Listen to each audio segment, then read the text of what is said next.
from Significant. This is Crack It in an Hour. Hello, everybody. Welcome to another episode of Crack It in an Hour. I'm Simon. I'm Jesse. I'm Roman. And today we have friend of the pod. This is second time now. So second time. Friendship confirmed. Biz Anderson. How you doing? Hello. All right. Friendship great. confirmed. I think you're gonna need to at some point say I'm Biz, because I think you got to be here. You're gonna be here on a regular basis. No, I think it's good if I never have to do it. I was just about to suggest friendship necklaces, but I guess that's another time. Maybe next time. All right. Let me get through the banter I got to get through, and then we'll get back to the banter that we all enjoy. One problem, 1 hour to crack it once a week. Done. Check. And for those who are listening for the first time, one of us has a problem to crack. The rest of us have no idea what it is. Truly no idea. No background. Roman, are you ready to start the clock? I'm ready, and then I'll keep talking because I'm the host today. You're the host with the problem to crack. Yeah, exactly. That you guys don't know. This is not fake. They do not know it. I repeat. Okay, let's go. You have the 1 problem. hour. Let's go. So, Oh boy. I'm gonna do a Simon style. Ask a question, and you guys have. I like it. Oh, I love the have- guessing game. You guys have one guess because I All think right. you will all guess it. Eventually. What physical activity was recognized to be the world's healthiest sport? Running. No. Swimming. That's not, it's just No. Tennis? Correct. I knew it was going to be tennis. That just seemed too obvious. you guys. Like it's. And also, I disagree. I have the data to back it up. We haven't even started. So today we're going to talk about tennis. Oh, wow. The U.S. Open just wrapped up yesterday. Woo! Which is the one time annually that tennis makes headlines in the US, Yeah. which makes sense. I'm a lifelong player. I'm a fan of the sport. And there's a big conversation in the world of racket sports and beyond that you've probably heard of about the war between tennis and pickleball. Oh boy. I've heard a lot about it From you specifically. Yeah. The New York Times had an article last week Yeah. about it. And it wasn't the first one. Yeah. It's not it's a just thing. me. It's a thing for sure. So how do we save tennis from its pickle with pickle? I was going to try and let that slide, but I don't think it's going to. No, that was a dad Anyway, joke. That was a dad joke. It was a dad joke. Yeah. Well, I'm a dad. I got 3 kids, That's not the actual problem. So I'm gonna talk about some data because it's a little bit of a complex situation, and then probably pose the question. So do it a little bit in reverse. Okay. So tennis as a sport, and it's about like helping tennis as a sport, right? It's actually not doing that bad. So people saying, pickle is stealing everything. Pickleball's been growing tremendously. Congrats. Tennis is not doing that bad. But there are there's reasons to be a little worried. So the tennis participation in the US hit almost 26 million players in 2024. Like it's pretty substantial. Hit as in it's been growing. It's 26 million people have played tennis in the US last year. It's going up. That was an 8% growth year over year. It's five consecutive years of growth. So COVID has actually been a massive unlock for tennis because at some point it was one of the only sport you could actually I could see that. Makes sense. Exactly. Yeah. So people tried it and then got hooked. Yeah. In comparison, pickleball is the fastest growing sports in the US in the last 3 years. So you could say, it's easier. They're coming from nothing, but still like almost 20 million people played pickleball in 2024. Are you serious? 20 million people. God. That's 45% global? percent growth, and that's the US. Yeah. 45% growth from a year prior. It's 300% growth Have you played it? since 2021. No. We'll get to that, I'm sure. This is proper sources, right? The first one's from the USTA, biased sources. The second one's from the Pickleball Association. Yeah. Okay, but still, these are the numbers. 48 million people have played pickleball at least once in the past year. Can you imagine? 48 million people in the US. That's insane. So like, it's no longer like a small No, it's not. sport, It's not a right? niche sport. Exactly. So that said, we I wanted to take a look at like maybe a little bit the younger generation, which is what I think is mostly interesting when you're trying to talk about the future of any activity, business, whatever it is. The good news is it's not just older adults trying something new. That's for tennis. So most of the increase comes from, not most, a little under 50, comes from players under 25 and over 60% from players under 35. So all of this is like, okay, good signs. That's interesting. But again, a little worrying mixed data coming through that players under 18 reportedly declined by 14%. And what people call core players, so when you play more than 10 times a year, it's dropping. So the data keeps being confusing. You can look like the pickleball people will have their sources, everything's growing, and we're also attracting the kids. The tennis people will have their data growing. They're saying pickleball is an old people's sport. But when you look at the pickleball data, it's actually not an old people's sport. And now it's been growing like with people under 35. So I'm not entirely sure there's like the truth is in the data. The only truth in the data is that pickleball is killing it, I think.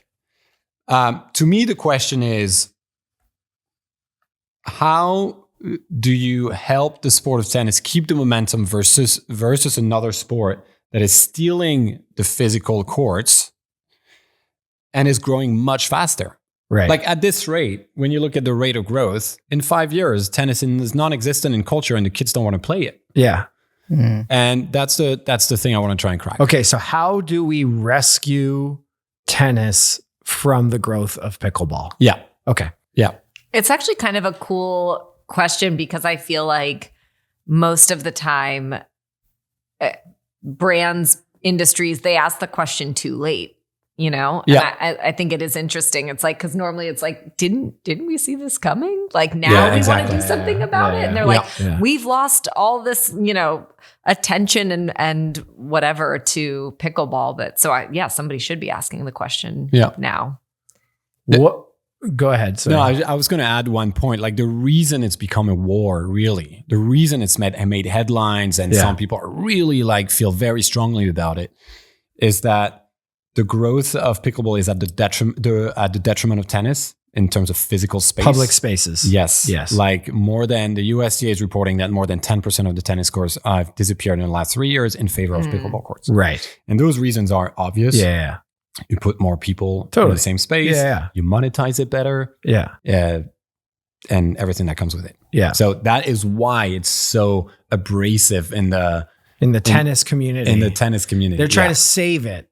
Yeah. Okay, so obviously the big thing we need to do is either find a way for pickleball to grow no longer to the detriment of tennis, or save what is existing of tennis's infrastructure from pickleball. But why? The motivation is an interesting question here to me, because if I'm like, okay, we want Americans to spend more time outside. We want Americans to be healthier. Does it matter if they're playing pickleball or tennis, if they're playing something and they're outside? I understand from an industry perspective why we would maybe want to prevent the decline of tennis, but it's an interesting, the motivation is an interesting one for me because I can go many different ways, and many of those ways I come back to like, I'm not sure this is a problem. Yeah, I love it. Because it's the world's healthiest sport. Yes. Tell me more about that. Well, there was a study done in Denmark that was published in 2018. They followed 8,500 adults between the year 1991 and the year 2017. So it's a proper study. Oh, and they looked at what physical activity the people were performing. And the people who played tennis regularly lived 9.7 years longer than their sedentary peers. If you look at... It's a decade. If you look at... So now let me give you some... Then sedentary. Yeah, that's not everyone else. That's a weird... No, but let me keep talking. And now you could say, okay, yeah, but tennis is a rich people sport. So you also have... Why are you looking at me? No, and it's not anymore. And by the way, the data is showing it. You could say better access to healthcare when you play tennis than when you maybe go for a run or play soccer. Well, if you compare it with cycling, it was also a rich people sport, like much richer than tennis. It's more expensive to get to cycling equipment. That number drops from 9.7 to 4.1 or 3.7. Whoa, really? So all of the sports have been ranked. That's why compared to sedentary peers is actually a good metric, because all the sports, and tennis is like far above the pack. I think that I'll makes send it sense. to you. It's a fascinating my study. And it does make sense. It does make sense. My Yeah, neighbor's the activity 92 itself. and he still plays tennis. And he plays every day. Yeah. So What do you think makes sense? Well, just the physicality of it, right? Yeah. Like it's literally like you are basically running the whole time. Yeah. It also takes a lot of like upper body strength. It's full body strength, right? And then also like, I wonder too, from a psychological perspective, like there's so much strategy involved and there's so much Keeps your brain thinking. It's young. like that's sort of the sharpness of it too. Hand-eye coordination. Yeah. But I guess, so can they not coexist? Like, is that a dumb question? Like you were talking about the courts. Yeah. You can't have one court where you can do both. that. I think that would be a public policy question, because all the people in charge have made the decision to get rid of tennis courts. But what does that mean though? How are they different? How are they different? So Yeah. you can pack 4 pickleball courts on a tennis court. Like, Are they the physical same space. size? no. You can pack 4 on one. Yeah. So you can put 4 A pickleball quarter courts the size on of a the tennis size court. of a tennis court. You can put 4 full pickleball. But pickleball could you courts have in there. both though? Because a Some people pickleball have court tried, is just but then smaller, right? Yeah, but So some then people can't have tried, but then you just end put up the having lines? like so many lines that like both players, both sides are like, this is like, I don't It's know. too I don't much. know what I'm doing. Yeah. Some people have tried to do that. But then you need to have one of the nets, some of the nets need to be portable and not fixed. The portable nets are not as good quality. Like there's plenty of, it's difficult to have both. So this reminds me a lot of growing up at skate parks. I was just about to say, And I that's the grew up closest thing I can think of. in a skate family that was like pretty intense about skateboarding. And we hated scooters. Yeah. And we hated BMX bikes because they were like the dorks of the skate park. Yeah. Sorry to all of the people on LinkedIn who are scooters.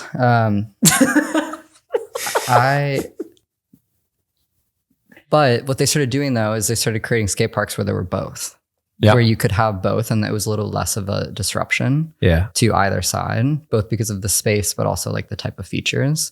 Because I mean, obviously there was like the cultural component of just like differences, but there was also like the physicality of it where like you didn't want BMX bikes on certain things because it would like ruin it more, like add more texture to like whatever. We don't have to get into it. So it feels almost like an engineering thing, doesn't it? Like you almost need to like invent a court that can follow or have both. I don't know. I don't think so. I think it's about making a sport interesting to a generation. Do you think that, I was going to ask, what do you think what do you think is the solve to like, listen, I'm a throw the problem you need to solve in front of me and I'll just kind of go at it without asking too many higher level questions. But I think that's some of the questions you guys are talking about are very important questions to ask. But if I put those aside for a second, if we're trying to solve your questions. if we're trying to solve the problem, which is I just got hired by the tennis board to make sure the tennis groups keep growing. Yeah. I just keep fighting for both. I don't know why. if I was given that brief, they're paying my bills and I got to figure it out. What do you think, tennis board member, that I'm going to assume is what you do? What do you think is the thing that's getting in the way of it right now? Is it popularity? Is it sheer popularity? I think so. If you dissociate it from pickleball, which I think is an interesting place to go, and you just focus on how you make tennis popular. I think there's a few things. I think it's a difficult sport, and there's barriers to entry. So how do you lower those barriers to entry? I think there's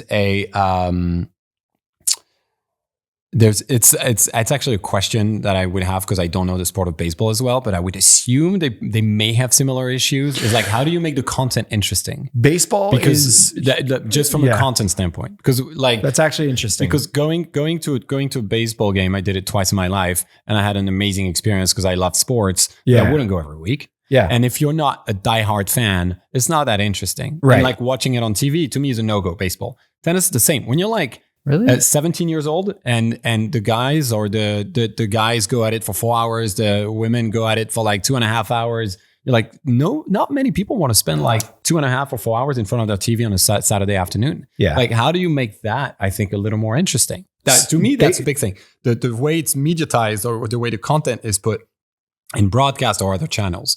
Barriers to entry, this, and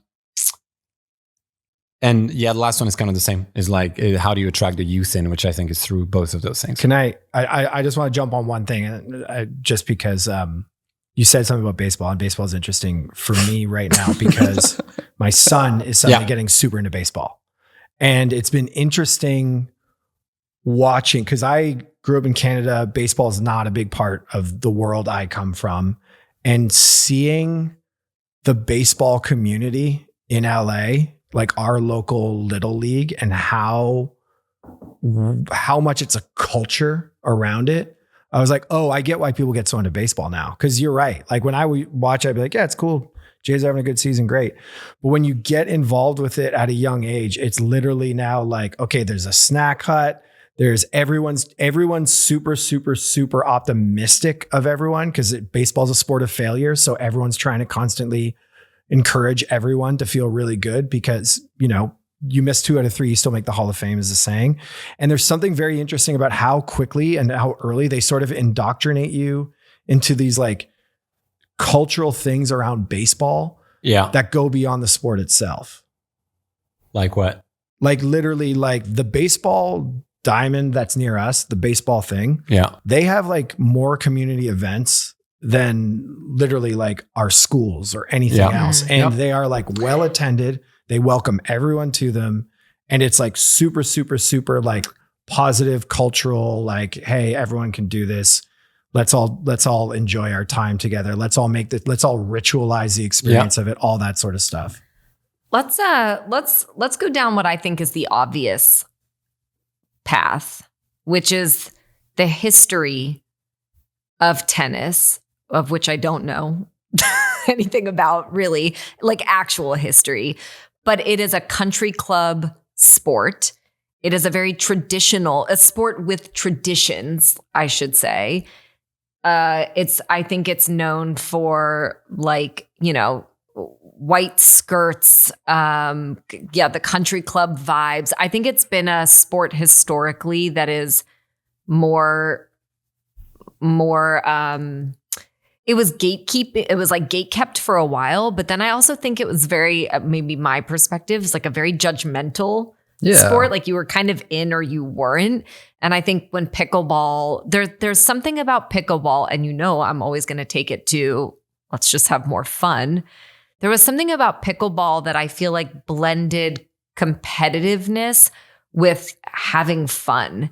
And I don't know that tennis, and I'm not saying that like the only way to build a sport is to make it like fun. I actually think the competitive side is very cool, and there's very competitive pickleball. And important. But there was something about it that like didn't take itself as seriously in the beginning that I think was the antidote. There are people who take pickleball quite seriously, obviously, but as a sport, it sort of was a little sillier, more free, more fun, which was an interesting antidote to a sport that I think had like, and still to this day has some pretty rigid traditions around it.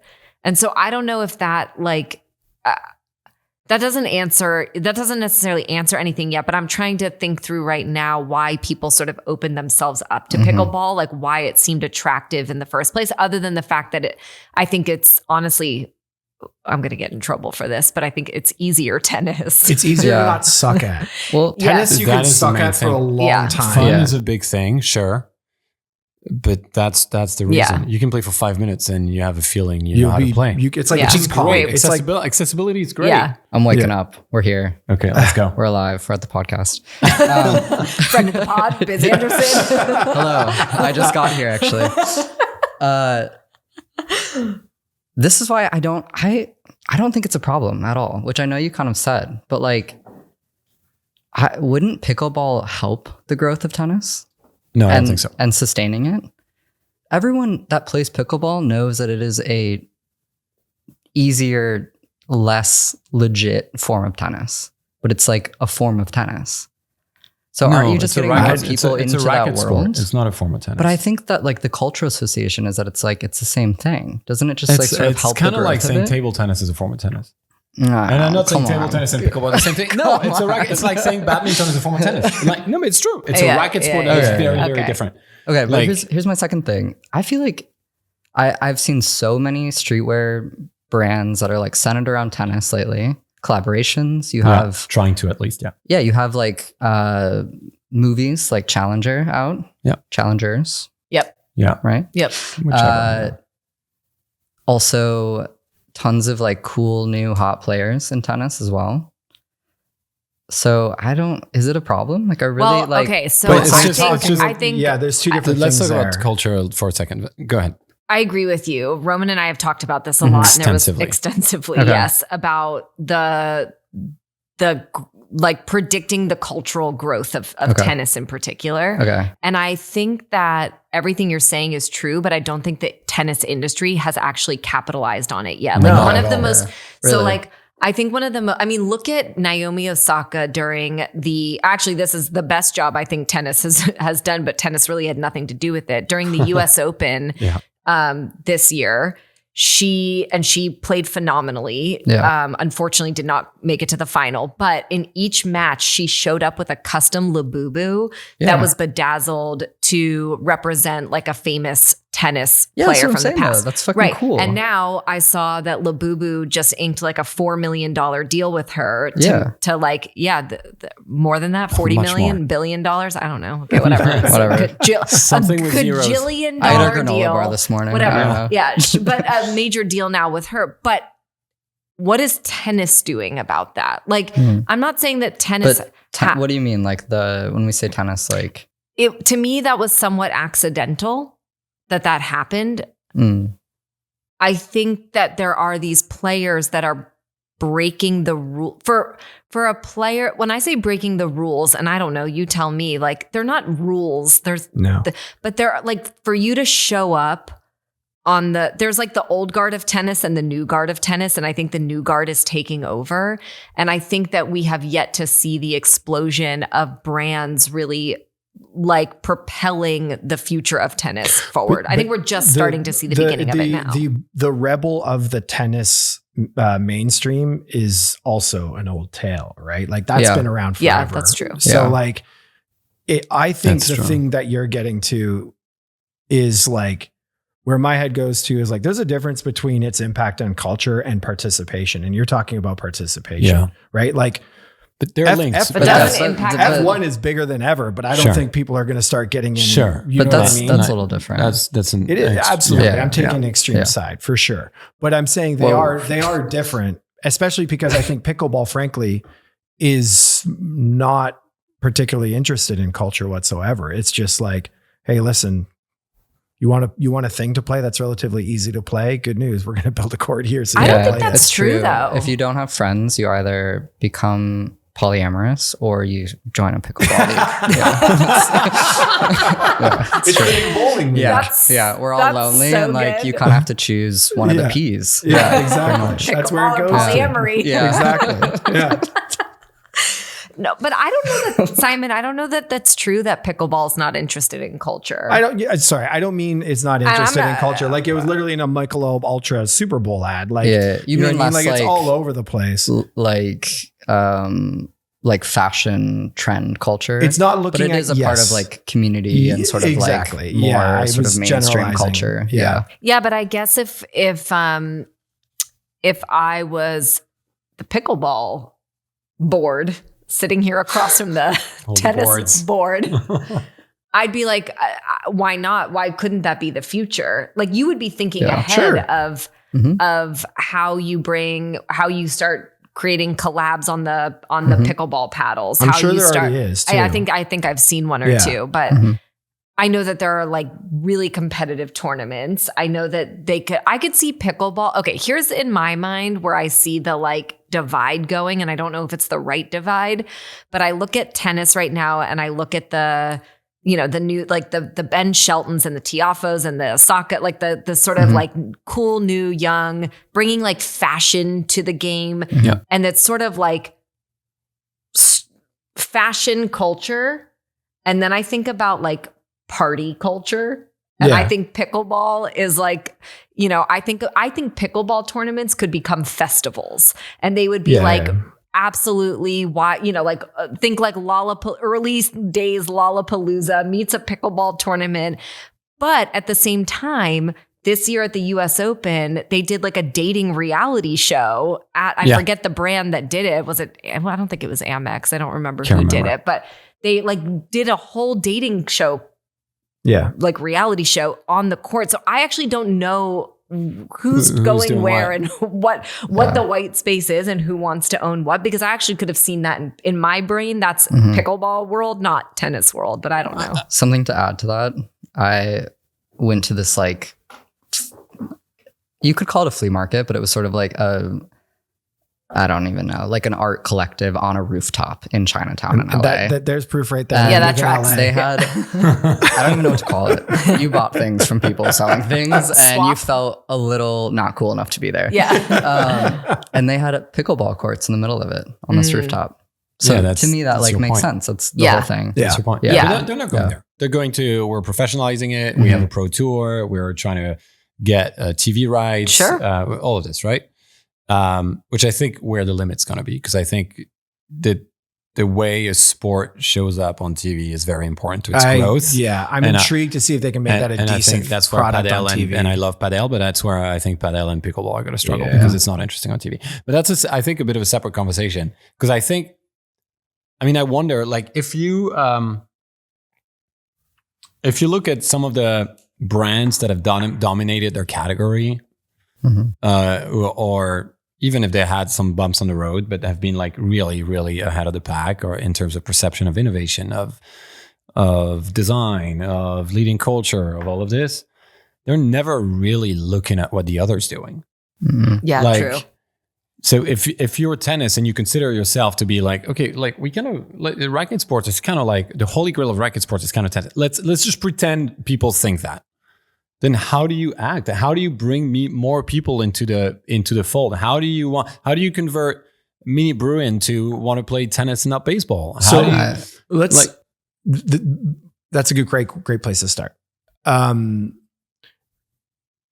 talk about the NFL, because the NFL is one of the biggest, most visible sports in the world. I'm not sure how many it has one of those, or sorry, excuse me, in the US, because that's what we're dealing with, the US, right? Yeah.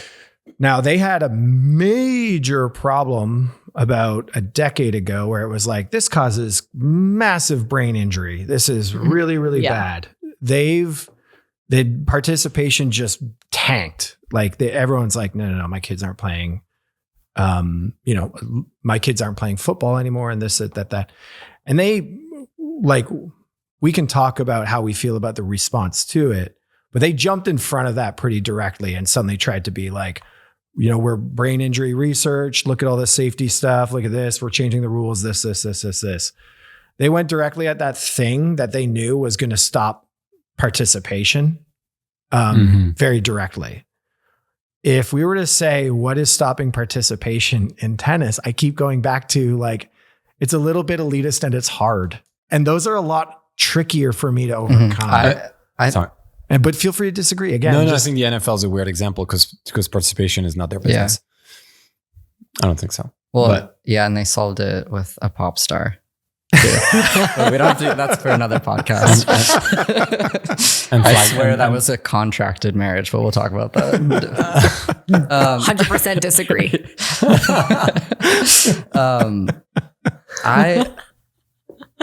I mean, I don't know the numbers on this, but it seems like there's quite a bit of access to tennis courts, like in the same way that there's access to baseball courts or basketball courts or just fields in general. Like, they may not be the best, they may not be, but there's kept something up with, to but play on. There's something to play on. That is free. Yes. That is free.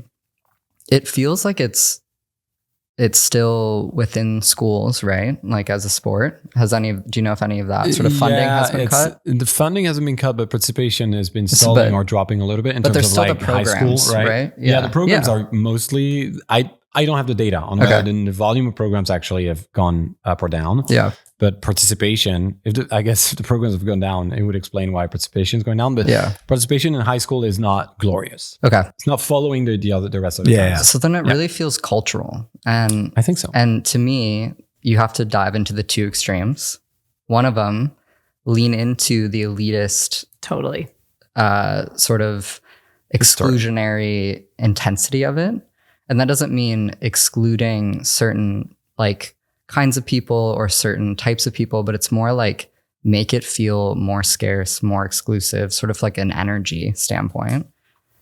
The other thing is then the other extreme is make it more accessible and make it more approachable. Yeah. And I don't even just mean about like actually playing it. I mean, like I think about the fact that some of like the introduction to, I know nothing about this, so I'm probably going to get hate for this, but like for like shoe culture, right? Like those were basketball shoes from athletes, and most of the people wearing those shoes do not play basketball. Yeah. But it's like, how do you both break through into the mainstream culture for people who probably will never pick up a racket in their life, and also make it like sexier, harder, more intense, more inclusive or exclusive on just a general sort of like energy, like lean into it. I completely agree. And I actually think the only option is to go the exclusive option, because what you said, Simon, it is hard. Like it's hard to be good at tennis. And so if you make it more accessible culturally and you open it up, but then you get on the court and 3 minutes in, you're frustrated and like you can't really hit the ball, the experience will not match the brand. And I think it will be extremely hard. I think you have to go like, okay, so there. But don't you think you need both then? Don't you think you can change the experience? I mean, maybe if you want to, like, I think, I mean, sure. You want to change tennis? You want to make it pickleball? Well, no. But if kids are allowed to play with a softer ball, why can't a 25-year-old beginner do it?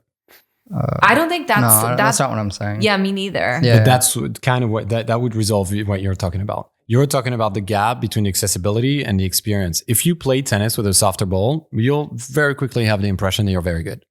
That's what I'm talking about. And it's like when you teach a kid before 8 years old, like before softballs. 5 years old, they're bigger. Before 8 years old, they're orange. Before 10 years old, they're green. And then you get to the yellow ball. You have 3 levels to get through. Like this is, I'm talking tactically, but because I love where you're going, like the fringes, right? Exclusive or accessible. But I don't think we should kill accessible that quickly, because I think there's ways to make the experience fun and accessible. I agree the experience is stiff and hard. I agree it's like, you're going to get on that court. You have a feeling it's easy. You get on with a racket for the first time in your life. If you're over 14 years old, it's impossible. It just opens up so many questions though. Like, are we trying to, like, not every sport needs to be like a social sport open to the masses, right? 100%. Like there are tons of sports where like, it's not meant for sort of beginners to go and play with their friends. So I don't know if it needs to be that. But I don't know if it needs to be that.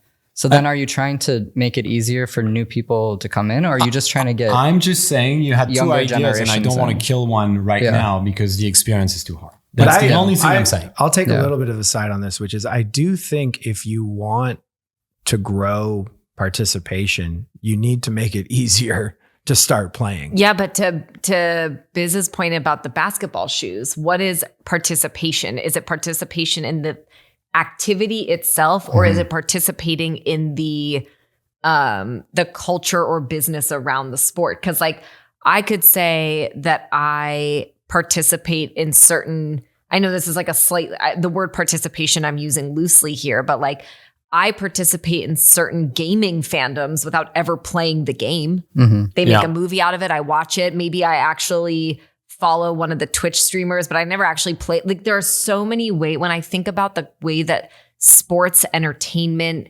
fashion are now all one thing. Your levels of participation are not literally only I play the sport. Yeah. I think it depends also defining what that means. Because if I think about it to the business of tennis, well, anything adjacent to it is going to grow the viewership, the engagement, the conversation around it, maybe the money around it. If you suddenly have more people buying more things, you have tennis brands popping up, you have like growing the industry around it. I think if you broaden the definition of participation, gets more interesting than it only being about getting people to play the physical sport. But it depends what problem we're solving. Yes, but I think for the sake of this conversation, let's say we're not Nike or a niche tennis brand. Let's say we're the tennis board, like Simon said, and we're trying to just for the sake of like simplifying the problem. Let me ask this, because I agree with you. The culture of it all is important to both problems, actually. But if let's say your core audience is like you want people to play more, but then how you're going to get there is probably through many things that you talked about. Like, okay, so get people to play more. Let's bring. We got to make it easier. Let me ask this: like, if you're like a 14-year-old kid, what's making you pick up a racket and play? I think, like most sports, is aspiration. Yeah, I think, and aspiration comes from heroes and culture. But the difference is though, is like, culture. and that's I think that's what you're talking about. Like the singularity of tennis makes it more difficult too. Which is like if you're a 14-year-old kid and you were introduced to soccer at 9 and realized like, okay, I'm never going to be Messi. You can still find a pickup game where it's like people of your level playing that is just going to be a fun thing. There's house leagues, beer leagues, you name it, of just people playing the thing. And the thing I think about with tennis is most people's introduction to it are, you got to get good at this. Yeah, totally. But we keep talking about the current problems. Let's solve them because that's correct. Yeah. But then think about what happens when you're a grown up. Why does no one tell you as a 10-year-old that it's a much easier social sport to practice when you're a grown-up? Yeah. How many people do you know who find easy ways to get 22 people together on a soccer pitch? Yeah. But it's much easier to find a buddy to go hit. That's interesting. Yeah, there's lots of reframing that can happen. Yeah, that's interesting. This is the solution to the loneliness epidemic, guys. Exactly. You don't need many friends. And the polyamory you thing. don't need many friends. You just need one. Yeah. Exactly. Play tennis. Yeah, that's cool. Yeah, quality over quantity. That makes me feel better. Monogamy, tennis, vegetables. Wait, things got weird. No, but like and polyamory pickleball. I kind of get it. Yeah, a sport that you have licensed to pick up, play, and not be that good at is interesting, right? Because it's like a low barrier to entry there. Whereas I think the thing about tennis, for better or for worse, I think the psychology of it is there's a high barrier of entry. Like you're very exposed. I have okay. It's not that's fun exactly to what I be was going to bad at, say. too. Yeah. If we're changing the experience, because I think I like the color levels, right? Gives it like an added competition, but also makes you feel like I'll actually even liken it to when you learn to play an instrument, right? So I've played cello my whole life. And when you start out playing a string instrument, they put little stickers on because playing a cello, violin, viola, it's precision. Like if your finger is even the tiniest millimeter in the wrong spot, like forget it, you're off key. Yeah. So they put stickers there. Then they start removing those and they put just ones on the really complex places. And then at some point you remove them all together. So you're not only like learning it with sort of some safety net, but then you feel like you're trying to progress through things. So I think that's an interesting approach. But I think one of the other problems with the experience is like when I'm not a good tennis player, but I really enjoy it. But every time I go to a court, the level of discomfort I have that the other two courts are just wide open next to me. And there are sometimes really good players on those courts. And I'm like, if I hit one stray ball, which I'm going to hit many, into their... Sorry. Yeah, I'm like, oh my God, I'm too embarrassed. I feel bad. I feel like I'm disrupting them. So I feel like you need to also not only have the soft balls, but you have to put the net like up between. I would love a divider. A divider. It can be a net. It doesn't have to be like a wall, but I think depends where you play. Some courts have it, some courts don't. I've never seen that ever. You go to and I'm just talking public courts. I only play in public courts in LA. Cheviot Hills has like dividers. It just depends. Yeah. I mean, Westwood has dividers. Like I've gone to so many in LA and I've never seen one. Like there's, I think Vermont Canyon has dividers over in your area. There's a bunch that do, but no, yeah, I don't think Vermont Canyon. but maybe not. But there's a bunch that don't. Yeah, where I play, Fox Hills doesn't. Yeah. And I get it. Actually, Fox Hills has semi-dividers. Anyway, I get it. But just know that when you play tennis and you go to public court, I mean, I personally find a lot of joy seeing people who are like adult beginners. Yeah. No, I think that's rare. I love it. And you can see the fun. So again, I think there's a marketing thing. People can have fun not being good. It's just that the culture of the sport that you've all repeated is very, very stiff and it's and stuffy. like judgmental and stuffy. Yeah. But many, many people are having fun being beginners. Yeah. I literally have a friend. I forgot about that. She lives in Miami and she was like, okay, I'm going to make it every year. I'm going to set one goal. And this year, my goal is I'm going to start tennis. And she is having the most fun. She's my age. I've never been so frustrated in my life trying to play tennis. Yeah, same. Because you're super competitive and you want to. Yeah. Yeah, you're right. And you want to be very good at things. Yeah, but sometimes. It's super hard. It's super hard. It is. Yeah. It's so hard. I think you're right. I think there's a cloud around it that is like, this is unfun. Yeah. Do you know what I mean? And Yeah.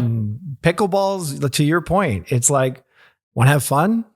We're waiting. You Yeah. know what I So, mean? some people have started to create new tennis formats that started as training drills, and there's something called live ball, if you guys know it.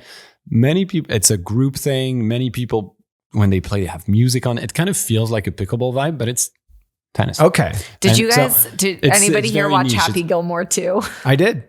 It's giving me. That's the watch. most surprising Easy answer. watch. That is the most surprising. Like, You notice how I asked the question and looked at Simon. Yeah. I knew Yeah. my audience. God, that's but- amazing. I love Tell me about it. brainless No, comedies. honestly, really disappointing compared to the original is just 100%. such a classic. Yeah. The Happy Gilmore 2, really upsetting. Yeah. I actually have a lot to say about that movie if you want to discuss it afterwards, because from a filmmaking perspective, the plot was all off. Too many motivations. Anyway, but I think it's funny because actually the whole premise of the movie is that golf is boring and no one wants to watch it. And so the antagonist, this guy, creates another golf league called Maxi Golf or something like that. Yeah. And it's like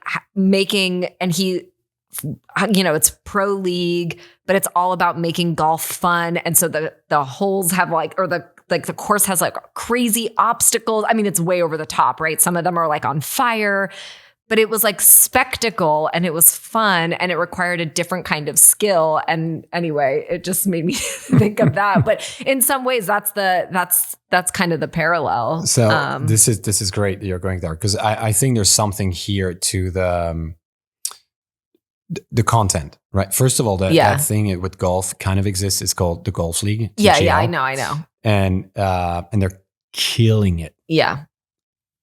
Why isn't tennis picking up on that? Yeah. Like literally. And I think someone's trying. There's a guy who's now, he wasn't a player, but he almost made it pro. He wasn't a coach, but he made it into coaching. He started an academy in the south of France. He was a coach of Serena in her glory days. Like, he took Serena from like 12 Grand Slams to 23. And he started a new, let's call it exhibition, because it's not an official AT. It doesn't count towards the ranking points. Exhibition tour where he's breaking the rules of tennis to make it more appealing to the younger generation. Okay. I think it's super interesting. Okay, so what are the rules being broken? So he's still bringing like pros, or who are like big personality pros. Think like Gaël Monfils, like Nick Kyrgios, Right. like people Bad boy who of are tennis. and showmen. You know, Yeah. Right now it's a men's tour. Like showmen who are like want to play the tricks and make it fun, and Right. who are like phenomenal athletes. Do you get like phenomenal extra players. points for like between the legs shots? I and stuff don't like think that? you do, but you Tweeners. The tweeners, yeah, I know. yeah. You're, It's a thing. yeah. Yeah. What? They're mic'd up. They're mic'd up doing changeovers. There's live conversation with the coaches that is like broadcast to the stadium. Yeah. They're interviewed in between games. And then there's like small tactical things that change a lot and increase the pace. Yeah. No let, only one serve, no second serves, no ads. And the most important thing It's a timed match. It's a 45-minute match. Oh, that's fun. So whoever's winning after 45, that's it. That's cool. And they're filling stadiums Time's of a like ticking. 15 to 20,000 people. Really? Yeah. Whoa. Yeah. Okay, so it's for real.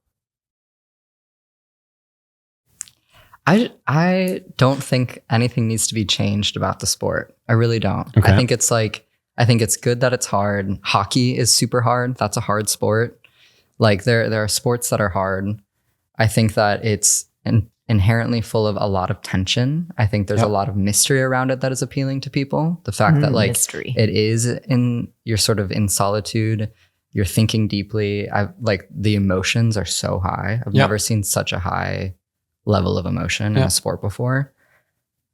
I think that there's already a lot of like romance there and a lot of like story. It's just not being captured to your point, Jesse. Yeah. And like, that's where I really think it's like a cultural problem. I do. I mean, obviously there are like a couple of things that like, I think we've thrown out there, like softer balls for like making that more known if you want to play more casually with friends, or like introducing different drills, or like how to play tennis that are maybe a little bit more fun and approachable and less serious. The dividers, but like on a mass level, I really think it's like, it's the story of tennis that needs to be retold. Yeah. I was thinking about content in tennis, and I know that this is, as a fact, this is true in tennis since the dawn of time.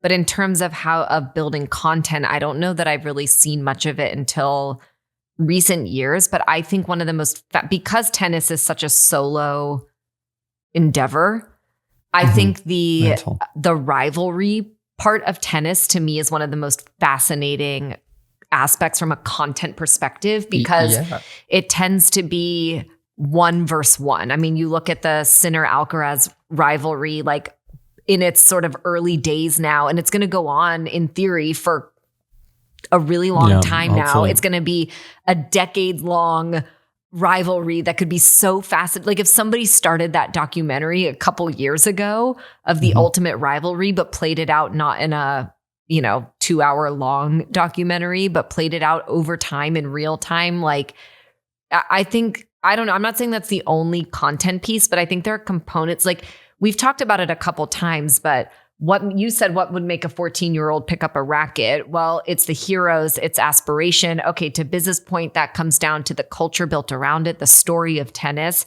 I think the rivalry to me is such a unique, I mean, every sport has its rivalries, but the way it plays out in tennis, I've always found to be more unique than other sports because it's very one-to-one. And it's, I think, I don't have the data on this, but I feel like it's more common that the same people meet each other multiple times, where it's like you don't have the same 2 teams end up in the Super Bowl year after year that often. It's same way deal. more personal. Well, I mean, that only happens when there's domination, right? Which has happened like throughout our upbringing. There's been domination in the sport. Before that, it was slightly different. But you're not incorrect. It's like 2-3 players, and then the rest probably don't meet as often. Maybe let's say 4 or 5 players. But let me just add one thing on one build on Jesse's point, which I think is great and I agree with. But here's a challenge: that the reality, and I wish we could set a rule about that. There's a clear lack of authenticity with the players in their public profile. Really? Like they're just what? corporate pawns. Not corporate. They protect their just super protected. It's like hockey players. They protect their personalities. They protect their private lives. Yeah, which I respect. But like, I think we talked about it on another episode, and so I'm not going to do it again. But like, just listen to the speeches. An end of match. Yeah, we did talk about it. Like to thank my coach, my trainer. First this of all, amazing audience has been amazing. I'm so thrilled. You always start with the opponent. First of all, I'd like to congratulate Carlos. You're doing amazing. You deserve it. You're having a great season. Bravo to you and your team. You have the best team in the world. Then I need to thank my team and my family for supporting me over the years. Then I would like to thank the sponsors. There's no every time. But then look at Netflix tried to do it right after Formula 1. They tried to do it with everyone. Yeah, it sucked. And tennis was one of the first ones they went to. Breakpoint. It sucks. Really? Okay, but I don't agree with you that they're all that. Look at Ben Shelton and his relationship with Trinity Rodman. Yeah. Right? That's her name. Yeah. Yeah. Like that is actually That's going cool. outside he's not keeping his personal life. Like, and I hate to admit that that's we're like, let us into your lives and like expose everybody to everything. It sucks that that's the reality of how cultures get built around things and the kind of content people love. But I don't know. I think we're starting to see some players change that. And I'm not saying that has to be the answer, but I do think that there are, No, but I just have one thing on Sure. this. It's just such an important topic because I agree it's a cultural thing. And then I'll give you the mic, Simon. I think tennis, you said it, it's such a mental game. It's insane. The difference between the number 10 player and the number 1 player or the number 25 player and the number 1 player is not his technical skill. It's his drive, his motivation, and his mental strength. Or her mental strength. Same on the women's tour. You can't tell me that they're old friends. They're not old friends. Psychos. It's bullshit. They're psychos. They want to kill each other. Then make that. That's his point. I think exactly. That's what I'm talking. It's not the girlfriends and things and boyfriends. It's interesting and maybe broader culture. When you like, give it some teeth. Can you give me the reality? Psychos. That's what I feel like. Tennis psychos. The villain story is so like in other sports, it's the hero story, right? And to me, it's like the villain story in tennis is what makes it so interesting. Yeah. It's all the moments of who you guys were just talking about some player the other day who like he mocks the audience. Yeah. Djokovic the other day. No. Maybe it was Medvedev. Yeah. But that's so rare. He's a genius. That's so rare. In other sports, it's like it's love for the audience. That's true. And in tennis, there's like this, it's like lone wolf syndrome. You're like, it's you in your box and that's it. And everyone else, the other player, are they refs? I don't know anything about. Yeah. Was that what they're called? Yeah. People in the chair. The audience, everyone else is your enemy. And to me, that's a great start of culture, honestly. Sorry, Simon, I interrupted you like 5 times. Do you think tennis was in a better place in the States when Serena was on top? I don't know. I don't have the data. Yeah. I think Serena played a massive role in bringing tennis to broader culture. Yeah. You talk about anything, fashion, entertainment. Yeah. Serena's the only one who had the courage to show up with honestly, amazing looking outfits. Amazing. Yeah. And now Osaka is kind of Osaka's outfit, I think in New York looked fantastic. Yeah, she looked amazing. But so I don't know if the participation changed. I'm assuming it changed a lot in lower income. I see a lot of growth in the last 5 years in Black and Hispanic communities in the US. I'm assuming heroes like Serena, like Coco, contribute a shit ton to that. So I don't know is the answer. America is good. America loves a sport when they're the best at it. You know? Oh, interesting. They this is like the one country I've ever been to where it's like you're opening a big can of worms. You could be top 10 and no one cares. If you're number 1, everyone loves you. I mean, that's all in soccer, right? Totally. Yeah, I actually don't know how it went, participation was when Agassi and Sampras were dominating the tour. Yeah. Right. And you had Todd Martin in the top 5 and it's a short, convenient, cheap answer, which is you need a star. Which is probably true. But no, to Biz's point, we need a villain. Yeah. You do, but you kind of look at need Formula a number 1. Regardless. The first time I watched Drive to Survive, I was blown away with what we started calling the access, but really how open those guys were. They were literally shitting on their competitors in public. Yeah. I hate that guy and he's a dick and blah, blah, blah. And I'm like, whoa, Max Verstappen, the guy everybody loves to hate. He's the worst. And it's because obviously nobody in tennis wants to be that person. Yeah. I think, I'm 100% sold on what Biz said. I like, not just because I think everything Biz says is great, but I do... we have talked about this before as a group, but I think there is a twisted perception of the pursuit of greatness. And I think we often tell that story from this very heroic perspective and the journey to greatness. And the truth about greatness is it is selfish as all hell. It is, you have to be borderline insane. You have to alienate. I think the Last Dance documentary, the Michael Jordan documentary, was one of the most brilliant pieces I've seen because they really opened up about how he was sort of a villain in that. Every success he had was motivated by some enemy. It was a reporter who said he couldn't do X, Y, and Z. And he was like, I'll show you.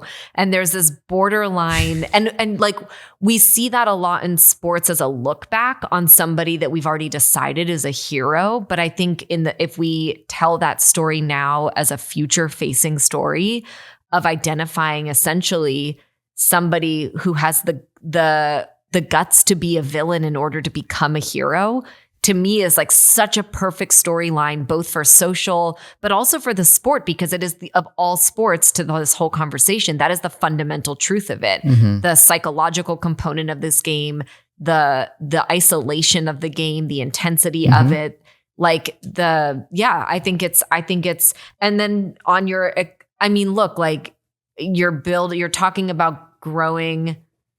I don't know how this solves growing participation by making it. I don't think we're making it more exclusive. I think we're giving it a brand that is different from the brand we know of tennis. I think that you could. I think like anything, the aspiration of that, the interest in that is going to make more people want to participate in it. But then I think you might still have to overcome some of those other physical barriers. But yeah. But to that point, it's sort of like it's taking the like poor perception of it and flipping it into a positive. Totally. Right. Which is that like, I love. Yeah. It's like, it's no one can play it. And it's like, yeah, no one can play it. You have to be this type of person to do it. Yeah. And how do you sort of like romanticize that a little bit? It's also worked for a lot of other sports too, right? And not like just a lot of things in general. Just like literally, it's like the villains kind of what drove a lot of popularity. Yeah. So I get it. And I think there's also simple tactics from a media, if you want to attract a younger audience and play that. Like, and I have so much respect for the guys commentating tennis today, but you know, it's maybe time to pass the baton. Like, how do you bring people who have like a little more culturally relevant? Like, like whether they're tennis experts or not, I think it's always interesting to have a mix. Someone who really knows the sport and can speak to that, the difficulty of being alone out there on the court, and someone who's like a little more obviously knows the rules and likes tennis, but a little more through a cultural lens. Like what would that look like to watch that? Are there like, because I don't know this world at all, are there like social personalities around tennis? Are there like other kind of like secondary ones followed by what do you call social? Stuff like that? I was going to bring this up because like, for example, there are so many secondary characters, if you will, in other sports. Like in football, you've got the teams, but then you have certain players, but the coaches, I mean, look at Belichick, like certain coaches have become characters in and of themselves, or the, you know, or like literally like, who's the dude who runs Barstool Sports? Like, he has exactly. You know what I mean? Like there's like media personalities. Who and I do feel like part of it. It's a very singular. But it's like, that guy sucks. 40. Just so that guy sucks. there's like 4,000. And then there's like social dudes who just have a stream dedicated to making big sound effects when people hit each other. Like there's such a huge community, and I don't know if they have that with tennis. Not as deep, for sure. This is like the coaches are a mystery. Yeah, the coaches are a mystery because they don't want to be public. Yeah. A few famous coaches over like a few decades, right? Like Agassi had a very famous coach. Yeah. And, you know, like, but and he's still coaching. But no, he's a very traditional. He's very good, but he's a very traditional kind of like coach. Like there's none of that, and there could be like Taylor Fritz's fiance or girlfriend is an influencer with like a gazillion followers, and like you can start going into the fringes, and I think revealing more of the culture of tennis that is still like very stiff and stuffy to a point. And so I think that's where the opportunity is. That's kind of my question, because like I think with most things, right? The fame sort of starts with like one person, like one athlete or a couple athletes. And then from there, you sort of like create this energy, and then like products get released and their shoes become bigger or whatever it is. And there is now like really big tennis players, people who don't play tennis like myself are aware of. Yeah. So what's blocking them from becoming more of like a enigma? You know what I mean? Like, is it, I just don't know anything about tennis culture. Like, what is it in your perspective? Who are you talking about, to give me a frame? Like the Sheltons and Tommy Pauls and Chaffos of the world? Yeah. I think that crew, that generation is doing Or even like Serena, Serena is now already the last generation, so her contribution is like immeasurable. No, but even like these guys just are like so big, like breaking through so many cultural walls. Yeah, and yet like I don't feel like the presence within tennis really like broke through either. Yeah, I don't know what it is. I think Coco is phenomenal at beginning to build that bridge between tennis and culture, at behaving authentically, at being into fashion, at being into what she's into unapologetically and being open about it. I think she's fantastic. But going all the way to where we've been talking about it could go, I think it's nowhere near that. Yeah. I don't entirely know why, but I think it's got. There's also institutions behind it, right? The NFL is they do. I don't know it from the outside. They seem to be pretty open to modernizing, right? Is there luxury baggage hangover to tennis? People say that, but when like you look Wimbledon, at the numbers, like the access is now it's much easier. And that's what today I to mean. play It's like than I don't it mean used like to the be. access of who's doing it, but like in how they market themselves. Are they playing by a playbook that's making it less sexy? Maybe. You know what I mean? Because like gatekeeping, all that stuff is kind of part of that, slightly right? less so in the US. When you look at the ads they're running the US Open, I'm not saying they like them, but they try to make them a little more. I mean, they're not cool, but they try to go there. Rolex is still one of the biggest sponsors of tennis. of tennis. Right. So and, to me, and BNP Paribas, a bank and a jewelry watch. I do think it is. I think it's giving that vibe, even if it's not true. Right. Like, but that's true. Go sorry. ahead. No, please. I don't know what made me think of it, but I wonder if actually the answer starts with building the culture around college tennis. Because like, think about college football and how because I was thinking about football in my life. I'm like, okay, high school football has a culture. Oh man, just as we're out of time. Finish the point. High school football has a culture around it. Then college football has a culture around it. Then you have the NFL, and there's sort of, I think it's because you were talking about the NFL and I was thinking the industries around it. And like, if part of like building it from the ground up might be, I don't know that you'll get like high school tennis to be that thrilling, but look at how in the last like 5 years, college volleyball actually had a little bit of an uptick, and people, I think it was Nebraska, I think got really insane game. Insane. And they played outside in a state and there was like a lot of social content around it. Yeah. And I think college football has so much attention, money, visibility. And I think, chicken or the egg, you need the money to have the visibility. You need the visibility to get the money and the donors. But I just wonder if you found some killer, like interesting college players. Last thing I'll say, even Caitlin Clark and Angel Reese and Paige Buckers and all of these players who are now in the WNBA got super popular in college. And so I think about that playbook, and I wonder if you need to bring that playbook to tennis and start in college in order to build some of the culture around it. Yeah, I think it's a very, very good thing to unpack, and especially since like the level is outstanding. Because like how many players have you seen on TV? When you're not a big fan, 20, 25, and you can be a college player and be like theoretically ranked in the top 2,000 in the world. So you see what I mean? Which is so I think it's a great point, and there is a culture around it, and it's probably lots to unpack. Yeah, very good idea. But I think if we follow the rules, I have to wrap us up. Yes. I have so many more thoughts. Yeah, me too. Yeah, I knew it would get you guys going. So anyway, how do we increase participation? And I think the conversation was a lot, which I love, about how do we contribute to making tennis a bigger part of pop culture. I love what you said, Biz, about making exclusive or accessible. And I think the rest of the things we talked about was a little more about making it more broadly public and accessible than making it exclusive.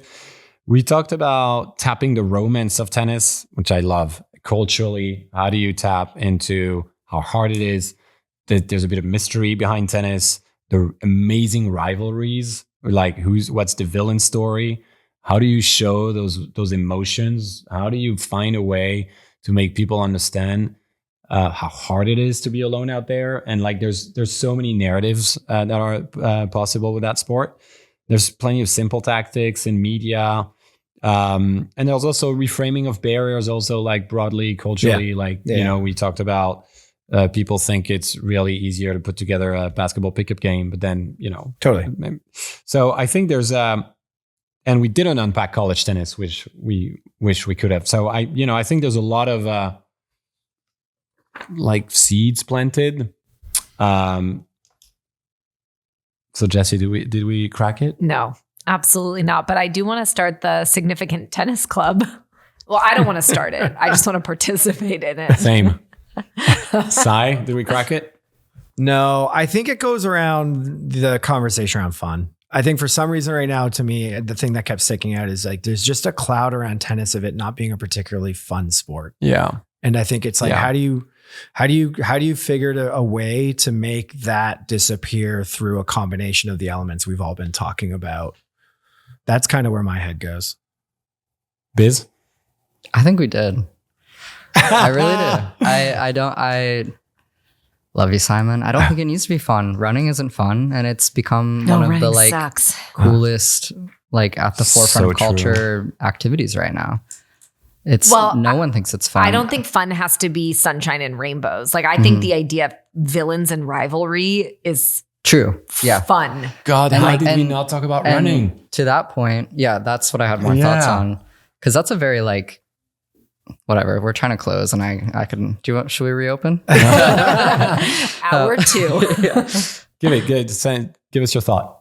Well, the people that are driving running culture right now are beginner or intermediate runners. It is not the people that are the best. Right. That's the whole like meme of it, right? Is like you have the people that are running like 30-minute 5Ks, and they are decked out in some of the coolest stuff. And then it's like, as you're running your 30-minute 5K, some dude passes you or person, and they have on like, I don't know, shorts from like 2001 and not in like basketball a cool way. shorts. Yeah. And like they don't even have running shoes on, and they're like speeding past you smoking a cigarette. Like it's just, so it could also be that it comes from sort of like, how do you build sort of that allure from the people on the ground floor that aren't very good at it too. Could be an angle at it. Interesting. So good. I love that. Because then it's not even about being good at the thing that is actually hard to do. It's just about like building the culture of it, the mystique of it. But I do think we did crack it, which is it's a cultural thing. Yeah. I really like it. It just, I don't know. I guess what we didn't crack is what are the barriers. Like, I think we know how we like the cultural playbook, right? Of you need some sort of person or a few people at the center of it that spreads into brands and products and different cultures. But I just don't know enough about tennis to understand the barriers. If it's like an institutional thing. Yeah. All right. Cracked. All right. Unsold. I don't think we did, but I love everything Biz just said. What the hell? And I wish we could unpack running, and also golf. Actually, has made a massive. Like, God, I hate golf. Yeah, I don't play, but I'm like, I think golf they've been very good in the last decade at like being more like accessible. It's not more accessible, but golf, it's more okay to be shit in. Yeah, than part tennis. of the joke. All right, guys, we got to wrap it up. Yeah. All right. Well, thanks for that's listening. It, right? Thank you all for listening. See you next time. Bye. Bye. Thank you for listening to another episode of Crack It in an Hour. If you like the show, please don't forget to rate, review, and subscribe wherever you listen. If you have questions, thoughts, or feedback, shoot us an email at hello@crackitpodcast.com or on Instagram @crackitpodcast. Music done by Michael Anastasi, cover art shot by Mick Mint, and all things audio and video taken care of by Nathan Nash. See you next time.